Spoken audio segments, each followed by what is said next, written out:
importance sa mga counselors natin because they serve as the primary defensive line against a growing student mental health crisis. So nakita natin, iba't ibang klase, ang daming bago. In fact, I can't even keep track.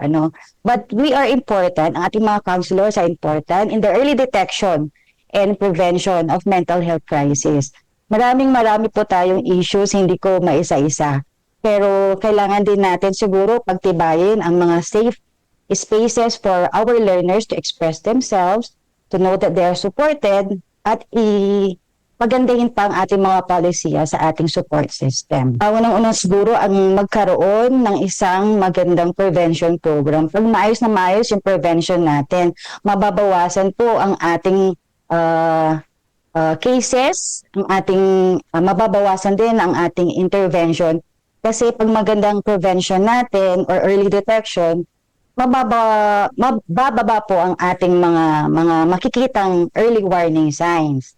Katulad na rin dito ang pagpapatupad ng lalong-lalo ng pinakabagong DO6 2026 natin or ESMLE, ensuring safe and motivating learning environment for our learners. Meron din po tayong mga problema, may mga programa sa mga learners para mas mabigyan sila ng awareness and skills sa pag-cope up, sa pagiging resilient, and lalo-lalo na sa school adjustment. Ano nga ba yung mga hamon na Siguro unang-unang hamon natin is yung career progression. Pero alam ko ginagawa naman ng ating departamento, lalong-lalo na sa initiative ni Secretary Angara, ang career progression ng mga counselors natin. Pangalawa, ang ratio ng guidance counselors sa ating mga learners, which is usually 1 counselor to 500 learners. Mas in-emphasize to actually kagabi or kahapon lang ni EDCOM 2 na 1 to 500 talaga ang nire-recommend nila. And of course, ito siguro hindi lang ako nakaka-experience ng hamon na to, ang pagkakaroon ng technology. Technology dapat mas nakakatulong to. Pero yung social media, lalong-lalo na ang maraming apps and other groups na nagbibigay exposure sa mga bata, sa mga violence, sa mga bullying. Ito yung tingin kong isang hamon na kailangan nating pagtuunan ng pansin. Marami ang nagtuturo, Bombo Jazz, sa social media. Pero ang social media kasi hindi lang siya pwedeng, hindi lang siya ang pwedeng reason. Unang-una, nandiyan ang family, yung relationships niya. And then kung titingnan mo yung mga polisiya natin, environment natin, ano bang meron dito? And lastly, yung mga access natin sa weapons of violence nila. Parang sa previous school, meron siyang access sa weapon na yon. And then dun sa nangyari this month, meron ding access. So nakita natin, yun yung common sa kanila, may access yung mga batang to sa weapons of violence. Malaki yung epekto niya, kaya ito ang kailangan natin makita, yung early detection na tinatawag natin, para at least mabigyan natin ng pansin, magkaroon tayo ng intervention, para na rin hindi na siya ulit pa. Kasi sometimes kung sino yung nabubuli, after some time, sila na rin yung bully pag hindi na-address po ng maayos and on time. Ang dami-dami nating schools kumpara sa bilang ng counselors.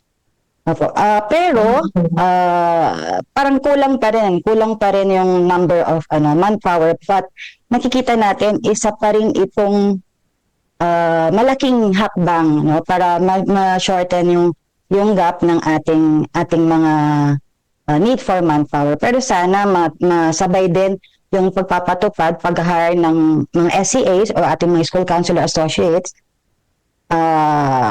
Kasabay din ito sana ang reclass ng ating mga incumbent counselors, lalo-lalo na sa pampublikong paaralan.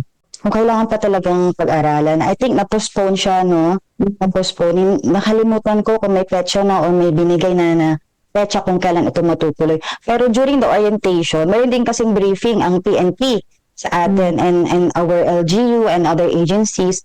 Meron naman silang mga primers anong kailangan gawin para maiwasan yung mga triggers. Should there be learners na may history of anxiety, mayroon bang may PTSD? So kailangan i-separate muna sila siguro in case matuloy po itong drill natin, yung live shooter drill. Thank you, Bombo Jazz, for giving this opportunity. It's their personal decision, no? Pero sana they would also try to consider kung nakikita nila yung calling for human services para makatulong, kung very sociable kayo, marunong kayong magbasa ng tao, gusto nyong tumulong, I think you're in the profession of counseling. So sana yung mga nagtitake din ng BS Psychology or BS Psychology, sana makonsider nila na mag-masters din and mag-take ng board exam for guidance and counseling.